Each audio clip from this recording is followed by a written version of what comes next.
اعوذ باللہ من الشیطان الرجیم، بسم اللہ الرحمن الرحیم۔ سورۃ القمر آیا 41۔ وَلَقَدْ جَاءَ آلَ فِرْعَوْنَ النُّذُرُ، اور آل عمران فرعون کے پاس ڈرانے والے آئے۔ فرعون بھی اپنے ملک میں خدا بن بیٹھا تھا۔ اللہ تعالیٰ نے آل فرعون کے پاس بھی موسیٰ علیہ السلام اور ہارون علیہ السلام کو ڈرانے والے بنا کر بھیجا۔ اگر ایمان لاؤ گے تو جنت کی خوشخبری ہے، اور اگر کفر اور شرک پر قائم رہو گے تو اللہ تعالیٰ کے عذاب اور اس کے قہر سے ڈراتے ہیں۔ سورۃ قمر آیا 42۔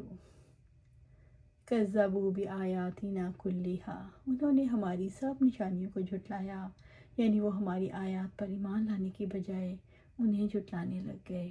ان کے پاس اللہ تعالیٰ نے 9 نشانیاں بھیجی، مگر انہوں نے سب معجزات کو جھٹلا دیا۔ اللہ سبحانہ تعالیٰ فرماتے ہیں فَأَخَذْنَاهُمْ أَخْذَ عَزِيزٍ مُقْتَدِرٍ، تو ہم نے انہیں پکڑ لیا سب پر غالب بے حد قدرت والے کی طرح پکڑنا، یعنی ہم نے انہیں عذاب سے پکڑ لیا، انہیں غرق کر دیا، وہ بے نیل و مرام ہوئے، ان میں سے ایک بھی نہ بچا جو ہلاک ہونے والوں کی خبر دیتا۔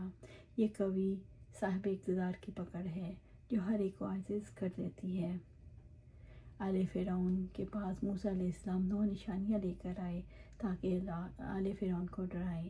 آل فرعون نے نشانی کو جھٹلا دیا، اللہ تعالیٰ نے آل فرعون کو ہلاک کر دیا۔ سورۃ القمر آیا 43۔ کفارکم خیر من اولئکم، کیا تمہارے کافر ان سے بہتر ہیں؟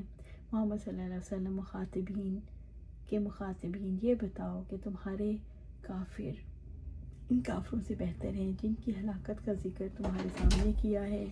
اس آیت مبارکہ میں قریش مکہ کو ڈانٹ ڈپٹ ہے اور متقین اور مجرمین کے انجام کا تذکرہ ہے۔ انبیاء کرام کو جھٹلانے کا سبب سابقہ اقوام کی ہلاکت اور تباہی اور بربادی کا تذکرہ کرنے کے بعد اللہ تعالیٰ بطریق استفہام انکار قریش مکہ کو ڈانٹ رہے ہیں۔ ان کی مانند تم پر بھی عذاب نازل ہو سکتا ہے، کیونکہ جس راستے پر وہ چل رہے تھے بعینہ ہی ویسے ہی راستے پر تم چل رہے ہو۔ اگر قریش مکہ اپنے کفر پر ڈٹے رہے، اپنی گمراہی پر مصر رہے تو عنقریب انہیں دنیا میں بدترین شکست کا سامنا کرنا پڑے گا۔ ام لکم براءۃ فی الزبر، تمہارے لیے اگلی کتابوں میں معافی ہے، یعنی کیا اللہ تعالیٰ نے ان کتابوں میں تمہارے ساتھ کوئی عہد اور میثاق کر رکھا ہے جو گزشتہ انبیاء پر نازل ہوئی ہیں، جن کی بنا پر تم یہ اعتقاد رکھتے ہو کہ تم اللہ تعالیٰ کے وعدے اور اس خبر کی وجہ سے عذاب سے بچ جاؤ گے؟ مگر یہ غیر واقعہ چیز ہے، بلکہ یہ عقلاً اور شرعاً غیر ممکن امر ہے کہ ان کی کتاب الہیہ میں ان کی برات لکھ دی گئی ہو جو عدل و حکمت سے خالی ہے، یہ حکمت کے منافی ہے۔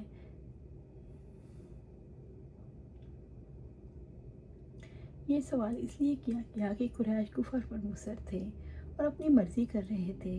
انہیں احساس دلایا گیا کیا من چاہے کاموں پر معافی لکھ دی گئی ہے جو بے خوف ہو کر اللہ سبحانہ تعالیٰ کو ناراض کر رہے ہو۔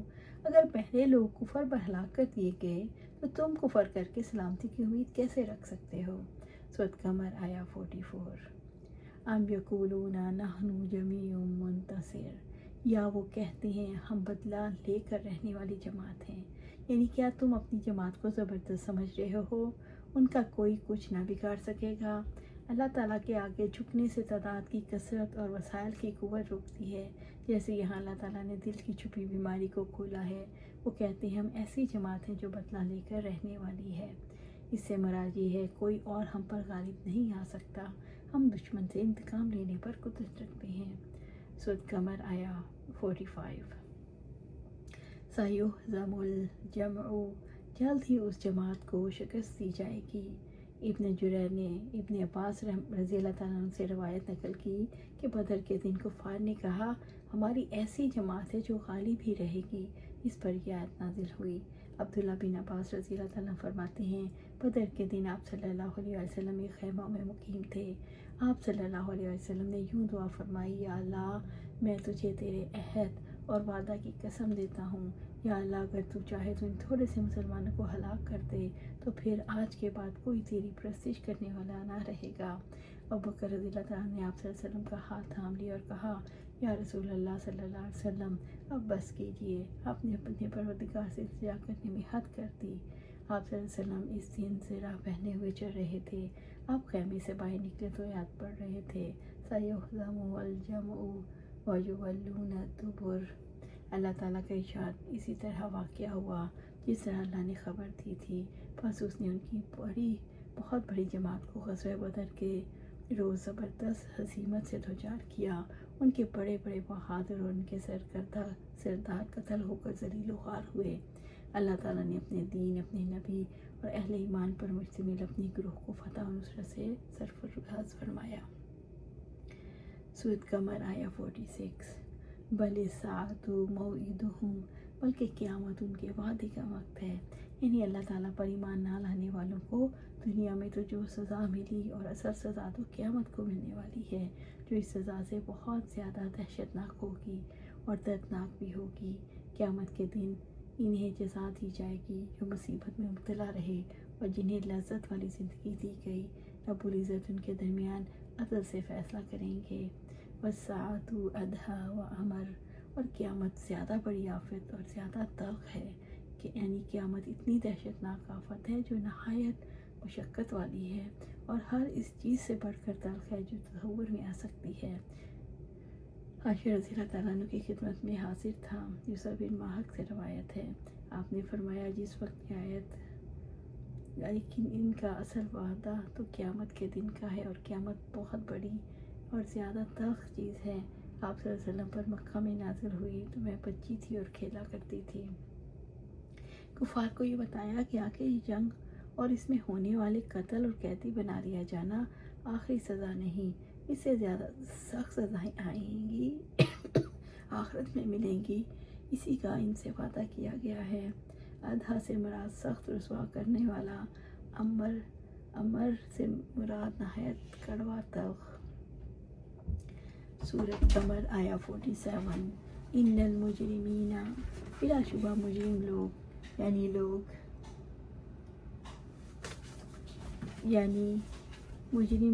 یعنی وہ لوگ جنہوں نے شرک کیا، کبیرہ گناہ کیے اور کثرت سے جرائم کا ارتکاب کیا، فی ضلال، گمراہی میں ہیں، یعنی وہ دنیا میں علم اور عمل کی گمراہی میں مبتلا ہیں، وسعور، اور دیوانگی میں ہیں۔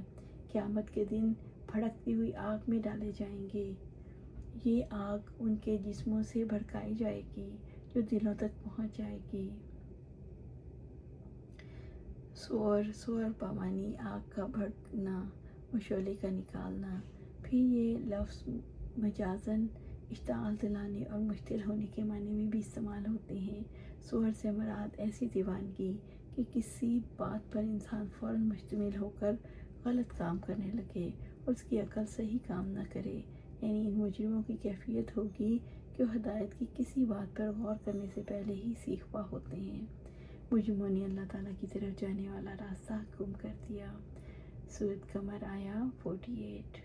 یوم، یعنی قیامت کے دن، یسحبون فی النار علی وجوہہم، انہیں چہروں کے بل آگ میں گھسیٹا جائے گا۔ چہرہ تمام اعضاء میں سب سے زیادہ بڑھ کر ہے۔ چہرے کو عذاب دے کر انہیں ذلیل و رسوا کیا جائے گا۔ انہیں خبر نہیں ہوگی کہ کہاں گھسیٹ کر لے جایا جا رہا ہے۔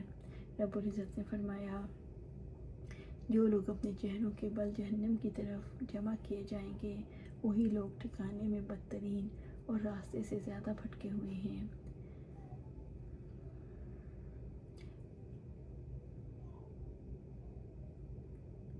ذوقوا مس سقر، چکھو آگ کا چھونا، انہیں رسوا کرنے کے لیے کہا جائے گا۔ اِنَّا كُلُّ شَيْءٍ خَلَقْنَاهُ بِقَدَرٍ، جس دن انہیں چہروں کے بل آگ میں گھسیٹا جائے گا۔ چکھو آگ کا چھونا، ہم نے بلا شبہ ہر چیز کو ایک اندازے کے ساتھ پیدا کیا۔ ذوقوا مس سقر، چکھو آگ کا چھونا، انہیں رسوا کرنے کے لیے کہا جائے گا۔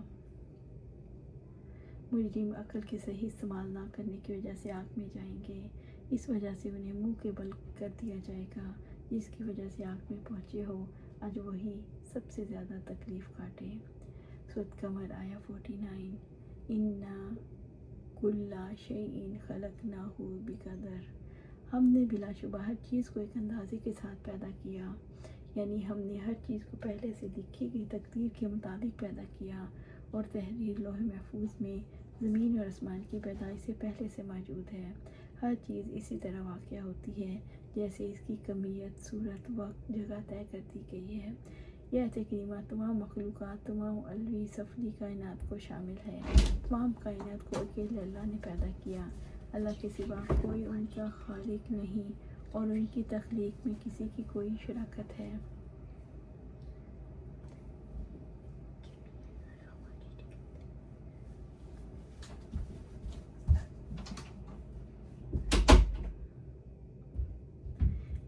عبداللہ بن عباس رضی اللہ تعالیٰ عنہ بیان کرتے ہیں، آپ صلی اللہ علیہ وسلم نے فرمایا، خوب جان لو کہ اگر ساری امت تمہیں نفع پہنچانے پر اتفاق کرے تو تمہیں صرف اتنا ہی نفع پہنچا سکیں گے جتنا اللہ تعالیٰ نے تمہاری قسمت میں لکھ دیا، اور اگر وہ سب تمہیں نقصان پہنچانے پر اتفاق کر لیں تو تمہیں صرف اتنا ہی نقصان پہنچا سکیں گے جتنا اللہ نے تمہاری قسمت میں لکھ دیا۔